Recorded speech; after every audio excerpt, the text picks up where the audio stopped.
Good afternoon. I'm meteorologist Marina Jurica. We are tracking that secondary storm that is starting to make its way into our region. We've seen some light to moderate showers off and on throughout the morning, and the area of low pressure is basically just situated across central California right now. So moving onshore just right around the Santa Barbara area. And so as that continues to circulate, we'll see those bands of moisture start to rotate around. So it's just clipping right now portions of Ventura and LA County moving into the Antelope Valley. And that's where we knew that we'd start to see that heavier rain push in, at least for this early afternoon. But later on this afternoon and evening, that low pressure will slowly, it's a very slow moving system, and gradually make its way along the coastline and bring more rain to Orange County in the Inland Empire. But right now, you guys are pretty dry. It's really only as we head into Oxnard, throughout Ventura County, heading into Ojai, Santa Clarita, moving up into the Antelope Valley. You're getting a lot of heavy rain right now in Palmdale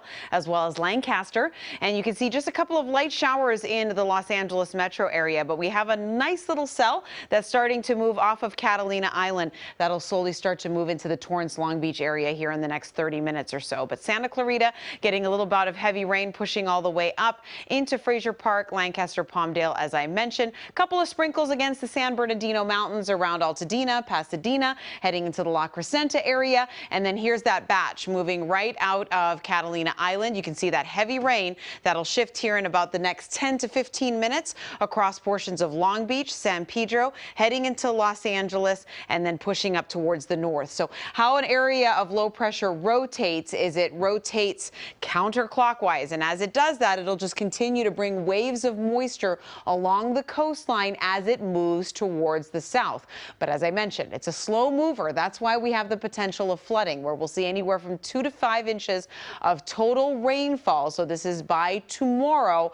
For highway and burn scars, we'll have to watch very carefully in those problematic flood-prone regions, as well as burn scars from recent fires. And then flooding is likely. We'll probably get a flood warning for urban and small streams, but you guys know where those flood-prone regions are, so just make sure that you're cognizant of that as we move forward, especially into Thursday and Friday. So flood watch is through Thursday night, but I anticipate once this system moves out on Friday, that's where we're going to start to see that flooding get a little bit better and everything just backing up. And then we'll be looking at Saturday, Sunday, a chance for us to take a breather as we dry out. But we will be looking at these issues all the way through Saturday. So just know that while you're making your plans to head out and about for the holiday travel season, which is going to really ramp up today into tomorrow, that you're going to be dealing with that. So Santa Barbara, which really saw the core of the first system, is picked up on a lot of rain. I mean, 4 and over 1/4 inch of rainfall is a substantial amount, and now going to be getting a lot more as we head into the next 24 hours before that low pressure moves towards the south. But the first storm system didn't do a lot for us. 1/4 inch, 1/2 inch in some locations. But this is the storm system now that will push into Ventura, LA, and Orange County in the Inland Empire and give us more rainfall versus the central coastline, which was storm number 1. So Thousand Oaks, almost 2 inches of rain, which is substantial considering it's a slow mover, and you'll probably pick up on at least another 2 to 3 as we head into the next 36 hours. Van Nuys at almost 1 inch, downtown LA at almost 1/2 inch, and then you can see once you head further towards the south and in the Inland Empire, totals aren't as much because the area of low pressure hasn't nudged its way over into your neck of the woods yet. So once we get into tomorrow, Long Beach, Riverside, Inland Empire, Orange County, Laguna Beach down towards San Clemente, we'll start to pick up on more of those totals as well. So as we head into the next 48 hours, this storm's very unique path is going to keep the rain around here for 3 days. Remember, it's a slow mover. Its proximity to our coastline will allow for those rain bands around that circulation to just keep pulsating and pushing more rainfall into our area. And then rain will increase in intensity as that low pressure gets closer to our viewing area, and it'll move from west to east and then progressively down towards the south. So the wettest day is going to be on Thursday, where we'll see rainfall rates anywhere from about 1/2 inch to 1 inch per hour, especially embedded in those thunderstorms that we're going to be getting. And the thunderstorms will be in the outer bands of that area of low pressure. So those isolated thunderstorms and very gusty winds as we progress into tomorrow afternoon are likely. And of course, we'll let you know where those are going to land.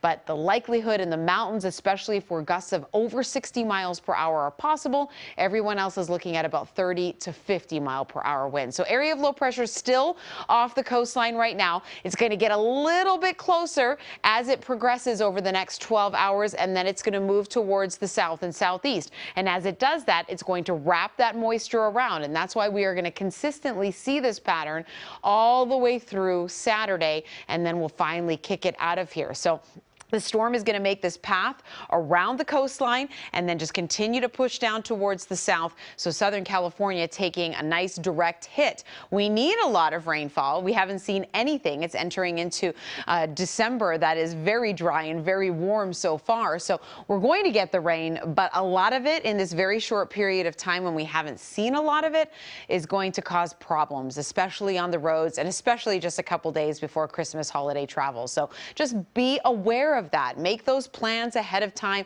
Leave yourself plenty of time as you're out and about on the roads, and that's going to help you out substantially. So let's break down today at least for you. As we head into our Wednesday, we made it to the middle of the week. We're going to be looking at highs around the mid to upper 60s, so much cooler. And remember, once that area of low pressure passes, the weekend's going to get even 5 degrees cooler than it is right now. So it will feel chilly, but rain off and on for the day today. Consistent, moderate to heavy rainfall will hold off until tomorrow, especially for those areas that are going to see those storms. And then the extended for the LA and OC Metro will still see the rain on Friday. It's just not going to be as severe as it was on Thursday. Once it kicks out of here, mainly dry on Saturday. We could see a couple of isolated showers lingering, especially for the Inland Empire in Orange County, because remember, low pressure will track south, so it'll be closer to you at that point. And then look at that. Christmas Eve and Christmas Day look great. We're going to need those breather days for sure. Mid 60s with lows in the 40s, but plenty of sunshine. Now, we could see another storm system moving in as we head towards the latter part of next week, but at least we're going to have this nice stretch of a few days to dry out before our next storm system moves in. So we're definitely seeing that storm door open, and it looks like it's going to be a consistent pattern as we push into 2024. So thanks so much for tuning in. We're going to keep you ahead of the storm. We'll see you a little bit after the 2 o'clock hour, as well as at 3 o'clock for the rundown and at 4 o'clock on KCAL News to make sure that you're prepared for the storm that's moving on in.